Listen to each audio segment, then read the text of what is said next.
The Philippine Chamber of Commerce and Industry is only one of the award-giving bodies, aside from Adenur, Conrad Adenur, of the ILG, and aside from the Asian Institute of Management. The Philippine Chamber also gives awards and recognition without cash. Without cash. Just a proud emblem and logo that you can use, stamp that you are a business-friendly LGU. By the way, you cannot buy this online. Right? It is a very reputable award for any LGU, town, city, or province that we give every year during our national conference of all the PCCI, sometime in the third week of October, usually in Manila Hotel, because they subsidize our convention heavily by whoever the President of the Republic is. But this is just a short topic. Why is it important for businesses that the LGU is friendly? Why is it important? That is to make life of the businessman easy, right? And normally, in an ordinary course of business in a day, it is the micro and small and medium enterprise, or the cottage industries, if you want me to say, or the farmer cooperatives that complains. The bigger business people normally can take care of themselves. I may be right, 99%, only 1% complains. Therefore, for large enterprises, what we request from the LGU is, don't bother us. I mean, if it ain't broke, don't fix it. Right? But for smaller or micro enterprises, there's a lot of things that they would require or appreciate or request from the LGUs. So many studies have been made, even those funded by World Bank, that the Philippines is lagging behind. L-A-G-I-N-G. Parating behind. L-A-G-G-I-N-G. Lagging behind other developing countries in terms of making the systems and procedures, the processes, the list of requirements. In starting a business in a certain locality, we are always behind schedule, behind being global, behind everything and anything. Papayag ba kayo doon? Siyempre, hindi, di ba? If my memory makes me right, it is Muntinlupa, who is one of the, if not the first LGU in this country to make things online, to make things perfect. In Muntinlupa, 15, 20 years ago, if you're paying your local tax and it took them more than 15 minutes, your tax is free. In Muntinlupa, 15, 20 years ago. Today, it is so quick. In fact, the trend right now, today, is for online payments. Right? So your foreign-based kababayans can pay your taxes online. You know what's the difficulty? The rebate system in the credit card system. The credit card company gets 6% rebate, and you will not allow that. Right? Anyway, going back here, prepared by Edwin. It takes a lot of procedures, it takes a lot of time, like about 2 months, to start a business. But why is it that in Malaysia, for example, an Ecozone Enterprises that locates in Malaysia takes about a week to register and to start a business, while in the Philippines it takes about a month? Why? Because we are so tedious, judicious, religious, and all the Jews in requiring all enabling acts pertinent to the business operation. Say, well, I want to start a business, and where do I start? Where do I begin? You know, just like the love story.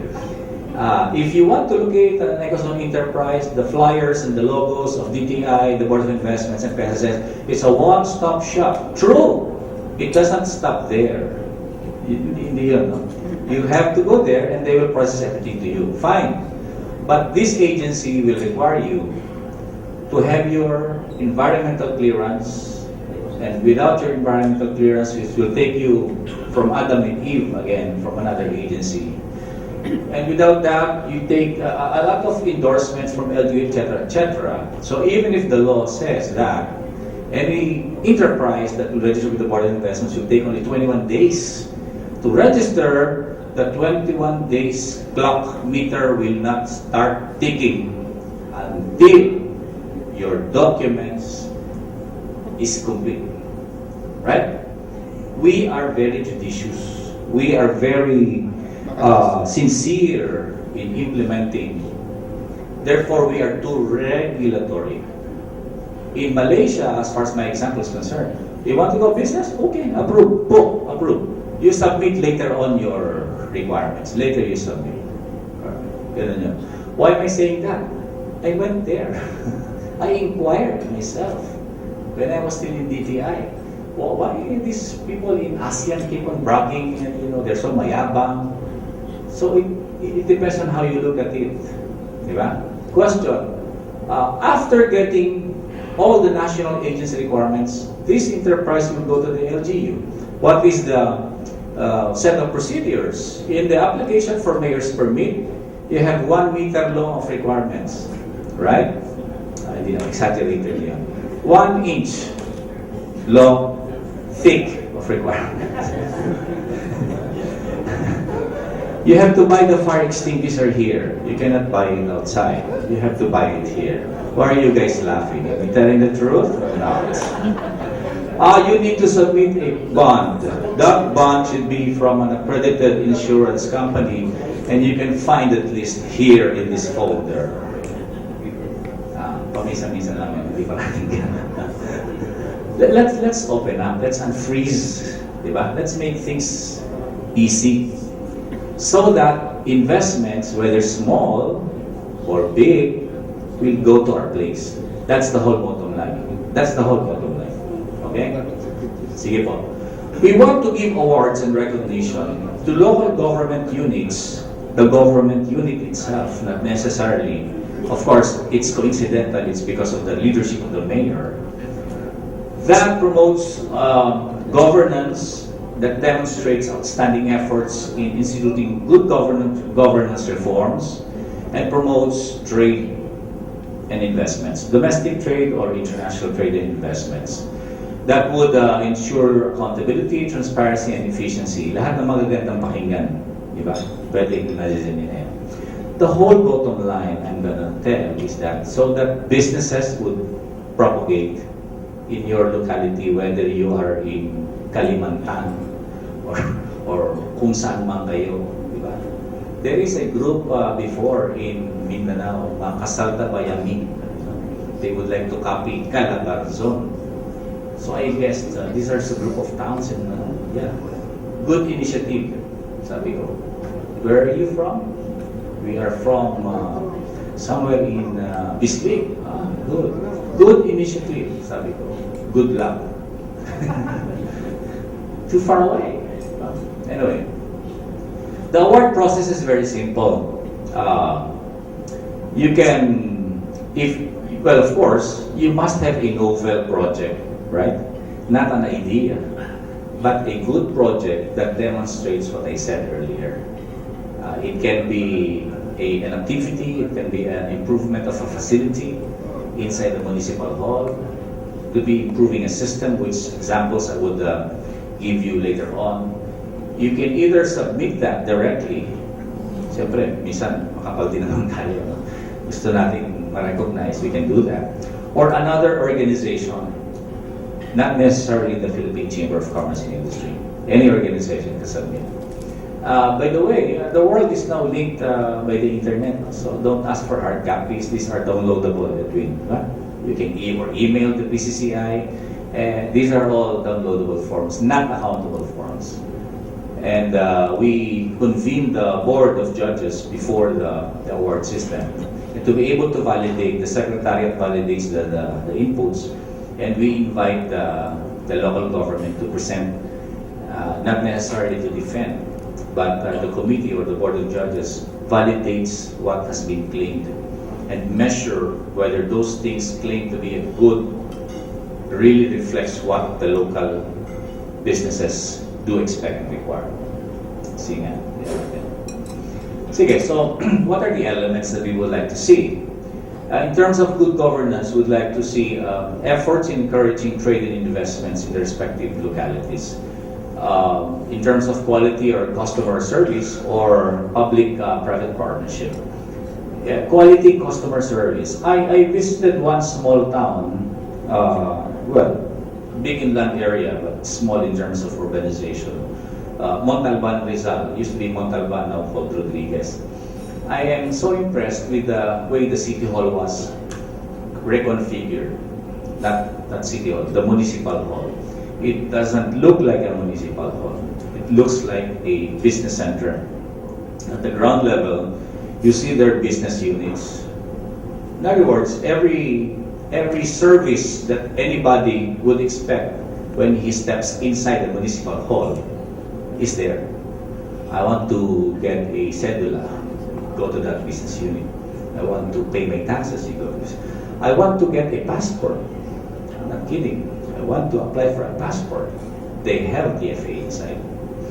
I want to pay and update my SSS and my... It's there. It's there. This is a municipal hall. I'm not talking of a Bayad Center. Any government office is there. When I say business unit, it is self-regulating. That office there should earn all the overhead of that business unit, including salaries and benefits of everybody. And what is so surprising is that in that town, popular for basura, diba? Montalban is popular sa downside of Metro Manila, sad to say, and also popular for urban squatters, right? Or maybe tell me that I am not politically correct. I would say, okay, the socially displaced, the homeless, the informal sector, squatter pa rin ang tawag doon. They have an office for this sector. And if you are an informal sector, you want services from the government, you go to that office and you pay to register. It's not free.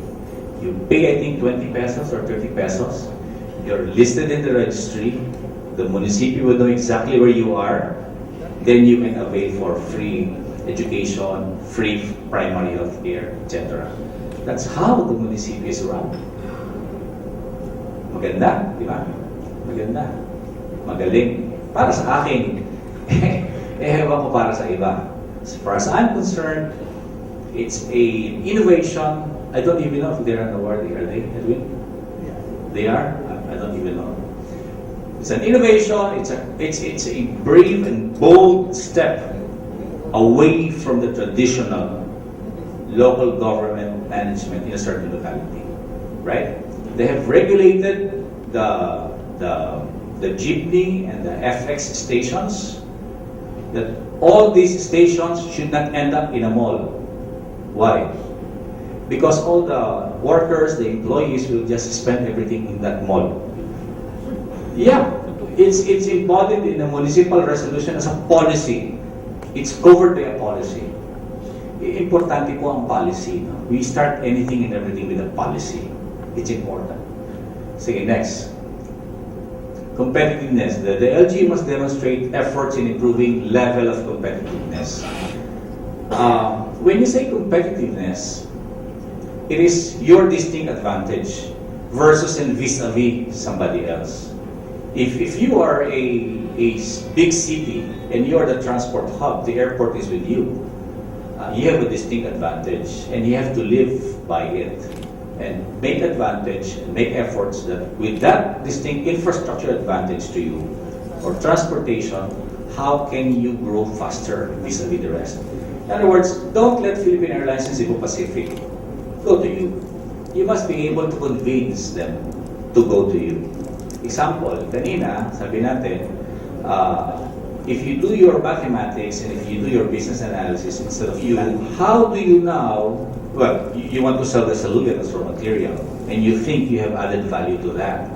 Think aloud. Take a further step. How do you invite now the Japanese factory to locate to your locality, to process the saluyot, to sell that elsewhere? Tama? you need a sound policy. Sound policy on investments. And many localities, since I was still in DTI 11 years ago, has this template of investment. It is not as simple as making exemptions in registration. It's not as simple as making your list from 10 to 5. It's not as simple as making them not paying mayor's permit for a year. It's not as simple as that. It's preparing the infrastructure of your locality. And infrastructure, of course, you know, is not road alone. Diba? It is not the traditional roads and bridges. Because today we also talk of digital infrastructure. Tama po? Which is not texting only. Diba? So, yung mga ganun kailangan, simulan natin yung policy. Let's have a policy review. When we want business to grow, within the locality, let's look at policies. When we want business to come in, whether locals or foreigners to come into us, then let's do our homework. How do we compare ourselves with others and make ourselves more competitive? I had personally made some sessions with the province of Batangas to do that. But when we made this plan, the provincial development plan, Batangas province, we did not compare Batangas to Laguna. That's too myopic. We did not compare Batangas province to Subic or Cebu. That's too small a business world. We studied positioning Batangas vis-a-vis the rest of emerging, growing regions in the ASEAN. Across the Western Philippine Sea, I didn't say China Sea. I said Western Philippine Sea, because that's our territory. I'm not in government, that's why I can talk this way. If I'm in government, I cannot talk this way.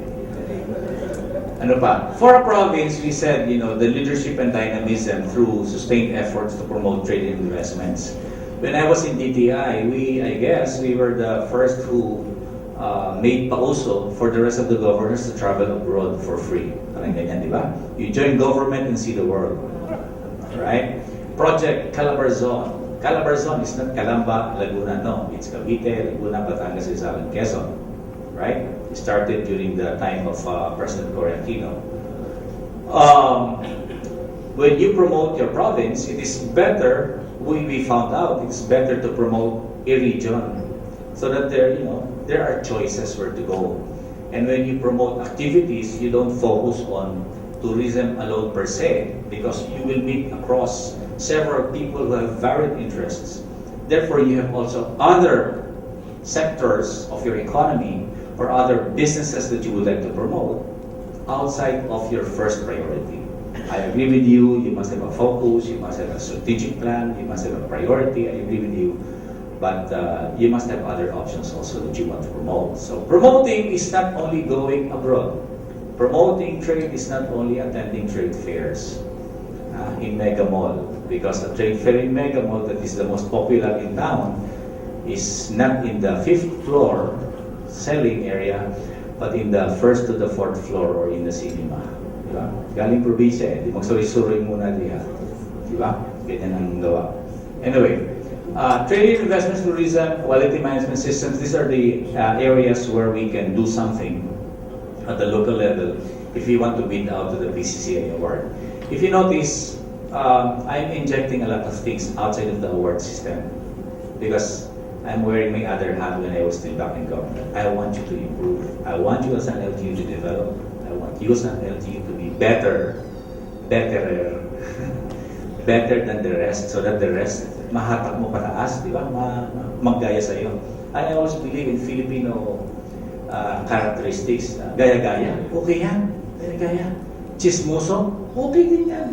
Yung natutunan niya rito, i-chismis niya pag-uwi, ha? Para maraming matuto sa atin. Di ba? Public-private partnership.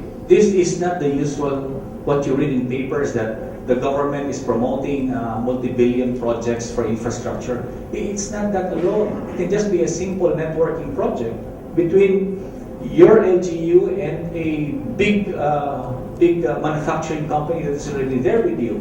You can always use the big brother, small brother concept, where a big company can get their suppliers and develop their suppliers from local enterprises within the town. Okay, or interlocal government relations, not only within, between, or among LGUs, but also with the national government agencies. So just to tell you that the smaller municipalities or cities does not compete with the larger ones. And to show you who are the awardees again, please. These are the, we have started this in 2007, but in 2008, the year after, we have decided, PCCI decided to break it up so that there will be a better competition among same classes of LGUs. So these are the samples of the LGUs that won.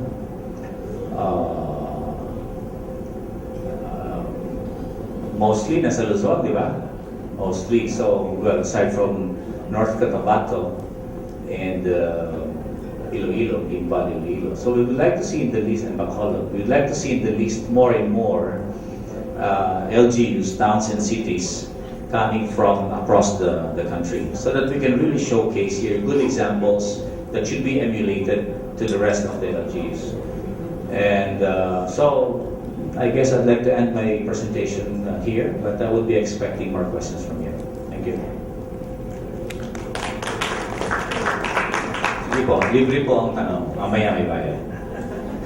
Okay, nandyan pa po yung speaker natin para makapagtanong tayo.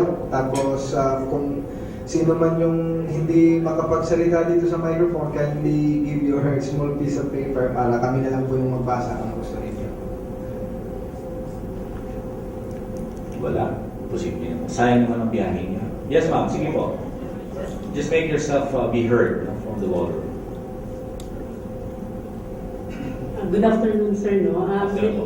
Medyo nakakaiba naman itong tanong ko. It's about business friendly. Kasi yung sa amin po, I don't want to be friendly with this Bombay, yung napapautang ng 20% yung... I agree with you.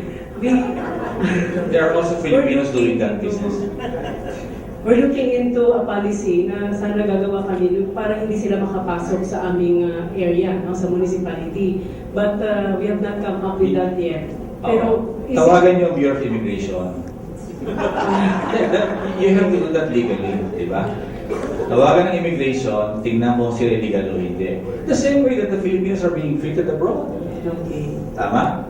Huwag niyo namang ikukulong basta-basta, di ba? And they have many names. They're also called money. Okay. Money ningil. Diba? But don't stop there. Devise a micro-lending program, not necessarily by the LG. I don't believe that government should enter into these kinds of activities. Devise a micro-lending program through a strong cooperative that does micro-lending in your own locality. And there are many financing programs available at the national level. People's Credit Corporation. Meron silang money. Actually, sir, no, we have a cooperative who lends money to the small, medium... Para malamanan yun. Yun ang ibig kong sabihin. Pero yung nakikita ko po, parang mas prefer pa rin ng mga tao mangutang sa Mumbai. Because ganito yun eh. On the operating side of it, you get the cash when you need it. Right? When the small businessman like a market vendor, the Bilao Volante, would need the money now to buy something, and then he or she will go to the co-op, it will take days. Natalo na siya ng ilang araw, samantalang kikitain naman niya para pambayad lang. Kaya sabi ko, devise a mechanism that is operationally competitive. But kaya yun, and many examples can be cited. Maraming gumawa niyan at kaya niya. Sabihin nyo rin kababayan nyo, huwag asawahin niya mga Bombay na yan dahil nagiging legal. Diba? Thank you po. So we'll call immigration. No, I'm not against them. They're also good people. But ganyan lang talaga yan. Sige po, ano pa po? Marami pong National Federation of card system, di ba? Tuloy sa pag-unlad, the SPI. And the system is very good. It's fair. Tayong lahat dito mangungutang, isang account lang. Tayong lahat na magbabayad. Pag hindi ka nagbayad, ay, hahantingin ka namin. Kasi kaming lahat hindi makakautang. And tayong lahat weekly maghuhulog. Di ba? There are many mechanisms that are proven to be effective.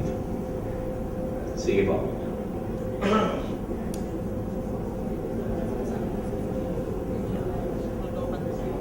Hindi na yata pwedeng yung mga lakbay aral, ano? Parang pinagbawal na. Di ba? Ay, hindi naman masyado. Yung mga lakbay aral, marami rin naman kayong natututunan, di ba? Marami rin kayong nakikilala. Marami rin kayong ginagaya. Pero minsan, yung ginagaya niyo, hindi pabor sa negosyante. Meron pong mga malalaking lungsod, there are big cities in the country that copied some local policies. For example, of Makati. No? The Lapu-Lapu City, Taguig City, copied the policy of Makati that there is an employment permit for every worker. It's a 100 peso employment permit per year. And every worker working in that city gets a permit. In reality, the employee does not pay. It's the employer. The company pays for that. So it's an added cost for the business. And when I was talking to some officials of Lapu-Lapu City in Mactan, I told them candidly over a cup of coffee that yes, the city sometimes passes small things, 1/2 of 1%, something like that, just to illustrate. No? This may not be exactly true. But when you add up everything, it's also costly. And that doesn't make an LGU competitive. Correct? So if you want things to be simple, just lump everything. Diba? Isa lang, isang transaksyon, kukunti ang trabaho ng tao nyo. Ngayon, when you can do some research. I keep on telling some LGU East executives, for the younger people, the yuppies, the young boys and girls, or young men and women in the organization, that seemingly wants their work to be done by computer and by internet. You ask them to research by internet. You ask them to benchmark with others. They will be happy working every day, but not using Facebook. They will be happy working every day. You say, today or this week, you research the same level of third-class municipalities within Mindanao, for example, and then by next month, we will elevate to the Visayas, and let's benchmark and compare ourselves in terms of projects and programs. Maraming LGS po, may website na, may mga portals na sila. So, I mean, the younger generations can be more productive if you really ask them to go inside their own world. Tayo, we will use whatever output that they will give us. Kailangan po, we have to be more creative and innovative. And if you notice, most of the national agencies are also going that way. Even DBM, for example, COA, they're a little more relaxed this time, not necessarily to traditional